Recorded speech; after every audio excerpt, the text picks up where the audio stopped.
अस्सलामुअलैकुम दोस्तों, आज की वीडियो में मैं आपके साथ कैप्को के पेपर को डिस्कस करूंगा। ये पेपर 13/3/2022 को जूनियर इंजीनियर के लिए मुनक्किद हुआ। इस पेपर में 20% जनरल था और 80% टेक्निकल था।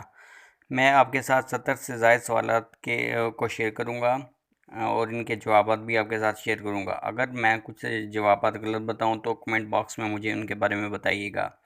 इसके अलावा मेरे चैनल को सब्सक्राइब कर लें और वीडियो को दोस्तों के साथ शेयर कर दें, ताकि जो आने वाले टेस्ट हैं उनके बारे में भी वीडियो बनाऊं और आपके साथ शेयर कर सकूं। तो चलिए वीडियो को शुरू करते हैं। सबसे पहले हम जनरल पोर्शन को डिस्कस कर लेते हैं। तो एक सवाल था कि हाउ मैनी मिरेकल्स हज़रत मूसा हैव। तो हज़रत मूसा के कितने मोजज़ात थे, उनकी तादाद 9 है। इसके अलावा एक दूसरा क्वेश्चन था अल कौसर के क्या मायने हैं। तो इसका मतलब है अबंडेंस। नंबर 3 पर क्वेश्चन था अल बकरा के क्या मतलब है। तो इसका मतलब है काओ, गाय। उसके बाद नंबर 4 पर हमारे पास एक क्वेश्चन था how many chapters in Holi Quran. वैसे तो कुरान पाक के 30 चैप्टर्स यानी कि 30 ही पारे हैं, लेकिन 30 का ऑप्शन मौजूद नहीं था, तो इसलिए ये 114 का ऑप्शन ठीक करेंगे आई थिंक। तो नंबर 5 पर हमारे पास जो क्वेश्चन था कि different names of Quran are mention in. तो इसका सही ऑप्शन आई थिंक कुरान ही था कि कुरान में ही कुरान के डिफरेंट नाम्स जो हैं वो मेंशन किए गए हैं। उसके बाद अब हम जी के करंट अफेयर्स और पाक स्टडी वाले पोर्शन को देख लेते हैं। उसमें एक क्वेश्चन था कि who propose the name of Pakistan. तो इसका सही आंसर है चौधरी रहमत अली। उसके बाद एक और क्वेश्चन था कि when Pakistan become Islamic Republic. तो 1956 के आइन के मुताबिक पाकिस्तान इस्लामिक रिपब्लिक बना था।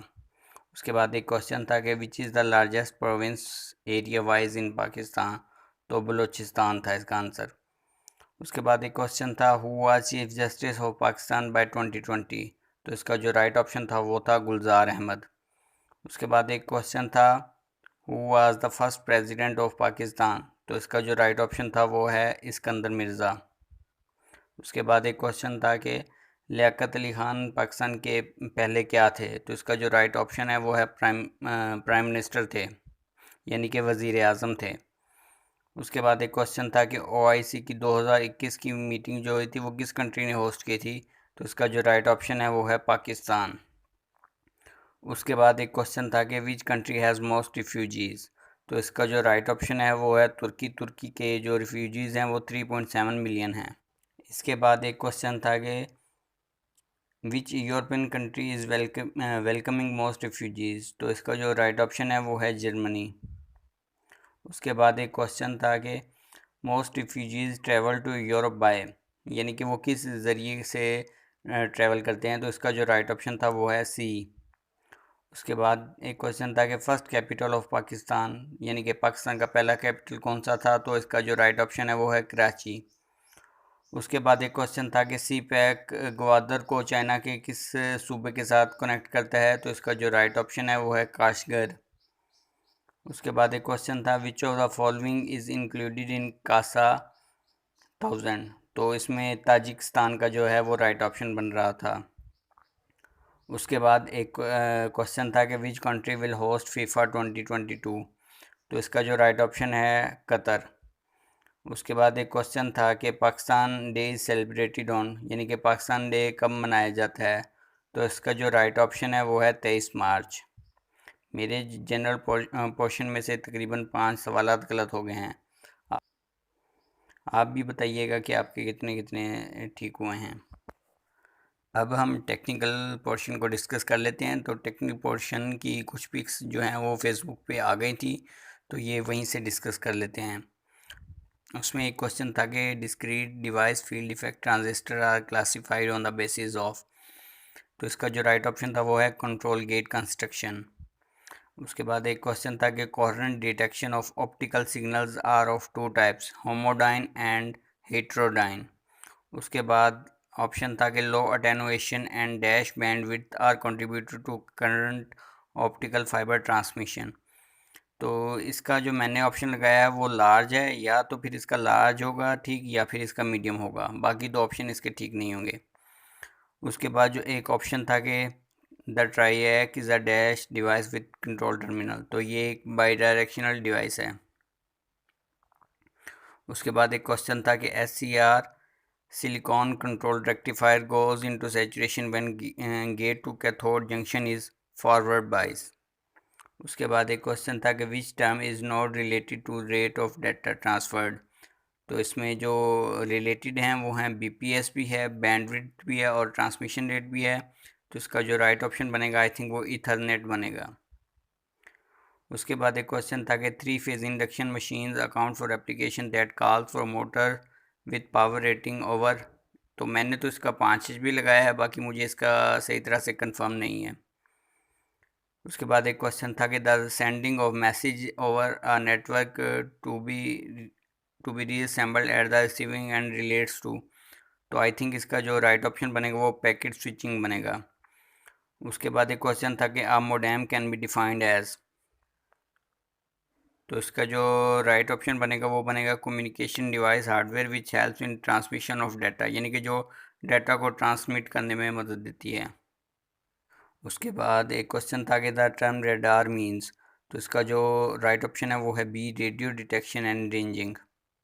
उसके बाद एक क्वेश्चन था कि when you change a TV channel while watching TV you use dash type of signal in your remote control. तो इसका जो राइट ऑप्शन है वो है इंफ्रारेड, क्योंकि रिमोट में जो है वो इंफ्रारेड सेंसर यूज़ होता है। उसके बाद those corporate networks in which those corporate networks which use some infrastructure standard of internet can be called। तो इसका या तो ऑप्शन बी बनेगा इंटरनेट या फिर एक्स्ट्रानेट बनेगा, इंटरनेट और वर्ल्ड वाइड वेब नहीं बनेगा।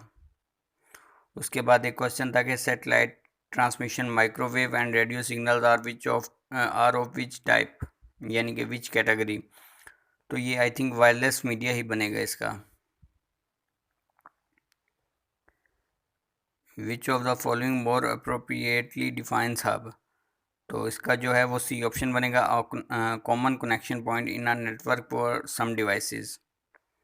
उसके बाद एक क्वेश्चन था which one refers to all type of data communication from voice to video and getting data across a distance through channel. तो इसका I think C option right बनेगा, यानी कि टेली कम्युनिकेशन। उसके बाद एक क्वेश्चन था कि the principle of dash can be use to analyse fault in the power system. तो ये था सुपरपोजिशन। उसके बाद एक क्वेश्चन था कि विच of the following is not a purpose of disturbance monitoring equipment. तो आई थिंक इसका जो राइट ऑप्शन है वो मॉडल वैलिडेशन बनेगा।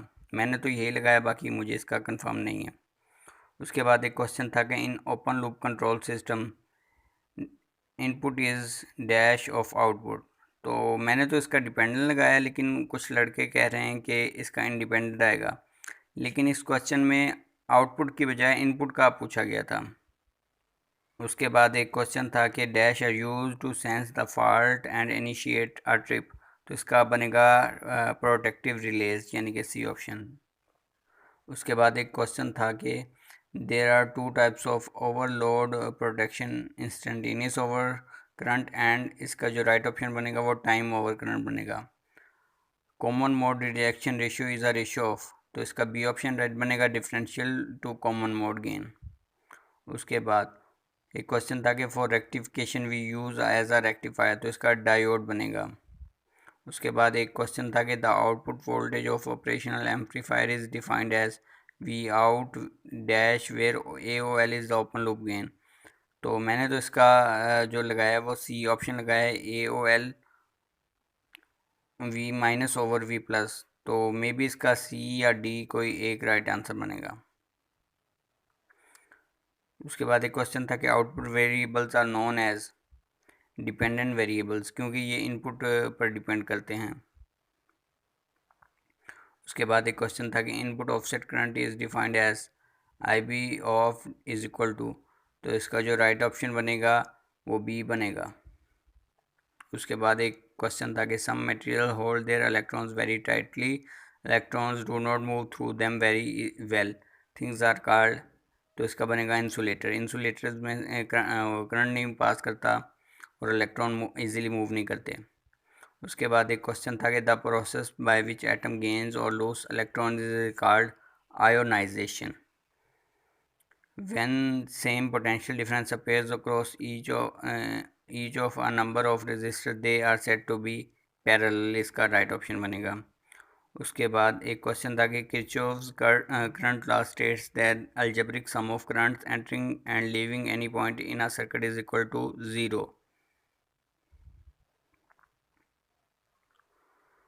उसके बाद एक क्वेश्चन था कि when several resistors connected together they can also be replaced with a single resistor that will have same potential drop and draw the same total current as combination of resistor. These resistor is called dash of circuit। तो इसका ये बनेगा equivalent resistance.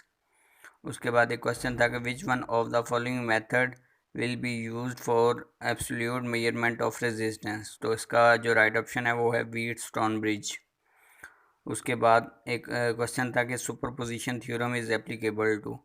तो इसका जो right option बनेगा वो linear responses only बनेगा। उसके बाद एक क्वेश्चन था कि photo electric transducer element converts. तो इसका बनेगा लाइट इंटेंसिटी टू वोल्टेज। उसके बाद एक क्वेश्चन था कि in which one of the resistance decrease with rise in temperature. तो इसका राइट ऑप्शन बनेगा NTC थर्मिस्टर, यानी कि negative temperature coefficient thermistors. Thermistors दो किस्म के होते हैं, एक PTC और एक NTC, यानी कि एक का जो टेम्परेचर कोफिशिएंट पॉजिटिव होता है और एक का नेगेटिव होता है। उसके बाद एक क्वेश्चन था कि network which contains one or more than one sources of EMF is known as. तो इसका मैंने तो इलेक्ट्रिक नेटवर्क लगाया है। उसके बाद एक क्वेश्चन था कि in left hand rule the thumb always represent the direction of. तो इसका बनेगा direction of force on conductor. उसके बाद एक क्वेश्चन था कि the easiest way to shift load of one generator to the other when two shunt generators are running in parallel. तो इसका D ऑप्शन बनेगा। उसकी जो फील्ड की रियोस्टेट है उसको एडजस्ट करके हम जो लोड है उसको चेंज करते हैं।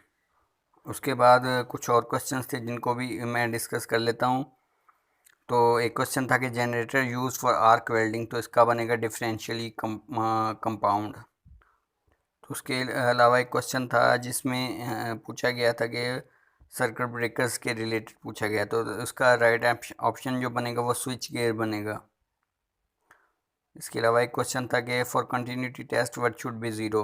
तो इसका रेजिस्टेंस बनेगा। उसके बाद एक क्वेश्चन था कि इलेक्ट्रिक ट्रैक्शन के बेनिफिट्स पूछे गए थे। तो मैंने तो इसका ऑल ऑफ लगाया था। उसके बाद माइक्रो कंप्यूटर्स के बारे में पूछा गया था। तो इसका भी बोथ ए एंड बी बन रहा था। उसके बाद एक क्वेश्चन था कि what is the best method. तो मैंने तो इसका ऑप्शन ये लगाया था कि हम जो हैं दो पॉइंट्स को ओपन करेंगे, उनमें सीरीज़ में लगाएंगे एमीटर। हाँ, उसके बाद एक क्वेश्चन था कि uranium 235 consist of natural uranium का ये 0.7% होता है। उसके बाद एक क्वेश्चन था कि डोमेस्टिक रेफ्रिजरेटर्स की जो रेटिंग होती है वो क्या होती है। तो इसका 0.1 टन बन रहा था। उसके बाद एक क्वेश्चन था कि पाइप्स बिहाइंड रेफ्रिजरेटर के जो पीछे पाइप लगे होते हैं तो वो कंडेंसिंग होते हैं। लेकिन मैंने इसका वो जो है रेफ्रिजरेटर वाला जो था ना, कूलेंट वाला, वो ऑप्शन टिक किया था। हाँ, उसके बाद एक क्वेश्चन था कि जो माइंस होती हैं उनमें हम कौन सी तरीका इस्तेमाल करते हैं मूवमेंट के लिए। तो उसके लिए बैटरी था ऑप्शन। उसके बाद एक क्वेश्चन था कि ratio of air to fuel. तो इसका जो ऑप्शन बन रहा था वो मैंने तो इसका 5:1 लगाया था। तो लेकिन जो इसका राइट ऑप्शन था वो 14:1 था। उसके बाद एक वोल्टेज डिवाइडर के बारे में क्वेश्चन पूछा गया था। तो जिसका जो राइट ऑप्शन था वो V in multiply by R2 over R1 plus R2 वाला ऑप्शन बन रहा था। उसके बाद एक क्वेश्चन था कि the resistance between the end points of a shunt generator decrease. तो इसका आई थिंक रेजिस्टेंस नहीं था, तो इसका जो आर्मेचर रिएक्टेंस बन रहा था। उसके बाद था कि by connecting all electric equipments to the same ground. तो जो इसके लिए जो राइट ऑप्शन है वो risk of shock is minimized. उसके बाद एक क्वेश्चन था कि ट्रांसमिशन लाइन यूजेस। तो इसका जो हाई वोल्टेज AC बनेगा। उसके बाद एक क्वेश्चन था कि डिस्ट्रीब्यूशन सिस्टम यूजेस। तो इसका I think 33 to 6 kilo volt वाला ऑप्शन जो है वो बन रहा था, राइट। तो इसके अलावा एक क्वेश्चन था कि पावर कंज्यूम्ड बाय रजिस्टर थोड़ा, तो इसका जो ऑप्शन राइट था वो आल था, जिसमें तीनों ऑप्शन इंक्लूड कर रहे थे। उसके बाद एक क्वेश्चन था a complex circuit consist of resistance, inductance and capacitance. उसके बाद एक क्वेश्चन था कि someone illegally access to your computer, तो उसका जो राइट ऑप्शन था वो हैकर था। उसके बाद एक क्वेश्चन था कि fundamental property used in node pair circuit analyser is that dash across all the elements is same, तो उसका जो राइट ऑप्शन बनेगा वो वोल्टेज बनेगा। उसके बाद एक क्वेश्चन था कि the principle of dash can be use to analyse fault in से, तो इसका बनेगा सुपरपोजिशन थ्योरम। उसके बाद एक क्वेश्चन था कि नोड वाला था जो ए और बी है, तो उसका जो रेफरेंस नोड है वो ए बनेगा। उसके बाद एक क्वेश्चन था कि स्मॉल वोल्टेजेस जिनकी जो वैल्यू होती है वो 10 वोल्ट से लेस होती है, तो उनको स्ट्रे वोल्टेजेस कहा जाता है। उसके बाद एक क्वेश्चन था कि इम्पल्स वोल्टेज को आप बेस्ट किस तरीके से किस चीज़ से मेजर कर सकते हैं, तो उसका जो राइट ऑप्शन था वो डिजिटल मीटर था। अगर आपको मेरी ये वीडियो अच्छी लगी हो तो वीडियो को लाइक कर दीजिएगा और मेरे चैनल को प्लीज़ सब्सक्राइब कर लीजिएगा, ताकि आने वाले टेस्टों की भी वीडियोस मैं इसी तरीके से बना सकूं। तो वीडियो को एंड तक देखने के लिए शुक्रिया। अल्लाह हाफिज़।